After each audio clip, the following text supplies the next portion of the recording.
Il y a un truc dans l'air ce soir, je trouve. N'est-ce pas? Oui.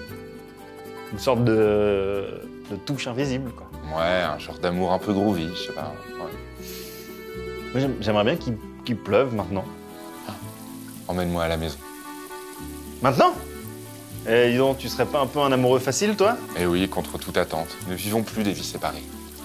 Allez, Susudio.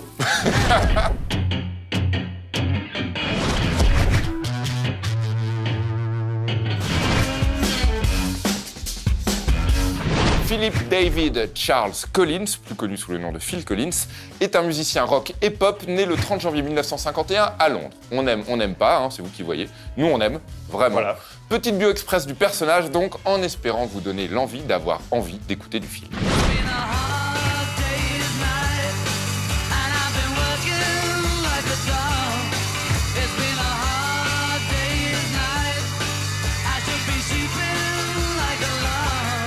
Avant d'être musicien, Phil est acteur. À 12 ans, il joue dans la production Oliver sur scène à Londres, puis il apparaît très brièvement dans le film A Hard Day's Night, interprétant un fan dans la foule d'un concert des Beatles.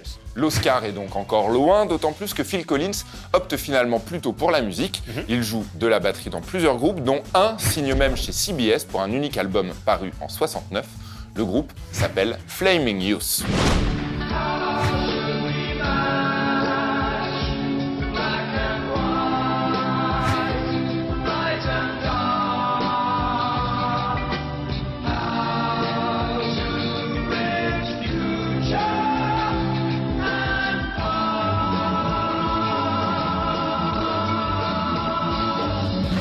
Groupe cherche batteur, sensible à la musique acoustique et à la guitare 12 cordes. Telle est la petite annonce publiée dans la presse en 1970 par le groupe Genesis. Phil Collins répond, il est embauché.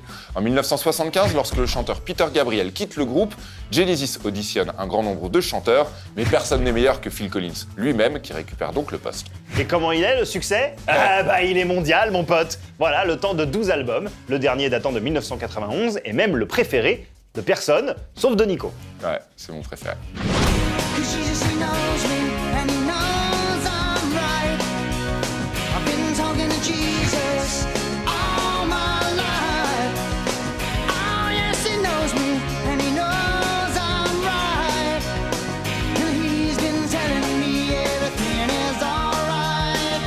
Mais le vrai méga giga succès, il l'atteint en solo dans les années 80 et dans une moindre mesure dans les années 90. Alors là, autant vous dire qu'on ne sait même pas par où commencer. Phil Collins, des tubes, il n'a que ça, ou presque. Mais s'il fallait choisir un seul album, ce serait But Seriously, le 4e album solo du batteur, sorti en 89. Phil Collins, il met un temps de côté ses aspirations de musicien pour se faire producteur. Le son est plus rugueux, mécanique, répondant presque à son premier album solo. Ainsi, le tube Another Day in Paradise n'est pas sans rappeler le mythique In the Air Tonight, un petit peu comme un écho à travers le temps.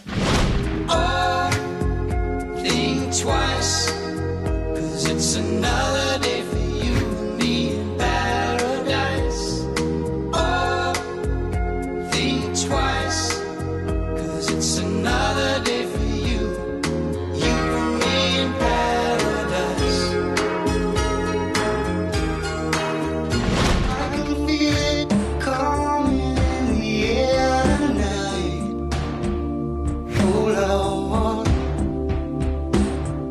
And I've been waiting for this moment for all my life.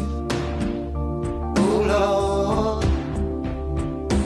Puis les années 90 arrivent, Genesis se sépare, Phil Collins gonfle tout le monde, le grunge et la Britpop donnent un coup de vieux aux anciennes gloires de la FM.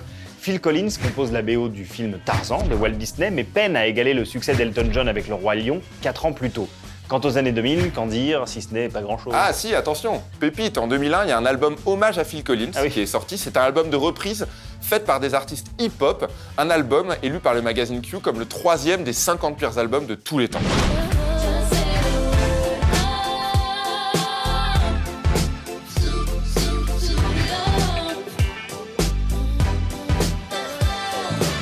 Let me continue. Verse number 2. Style is wild, dirty, stinking like doo-doo. If you're hanging around, you change your mind. It is a bad influence, but yo, it's my rhyme. Phil Collins, c'est plus de 200 millions d'albums vendus à travers le monde, une image de gros ringard, certes, mais jetez une oreille à sa discographie. Essayez l'album But Seriously. Laissez sa chance à The Lamb Lies Down on Broadway de Genesis, double album mythique du groupe. Et si le jazz fusion c'est votre truc, Phil a également été le batteur du groupe Brand X, formé en 75, et il joue sur 5 albums, le dernier datant de 1982. Allez, si on se quittait sur du Brand X. Non, tu sais sur quoi on va se quitter? Non. Air Battery. Ah, d'accord. Air ok. Battery 3, 4.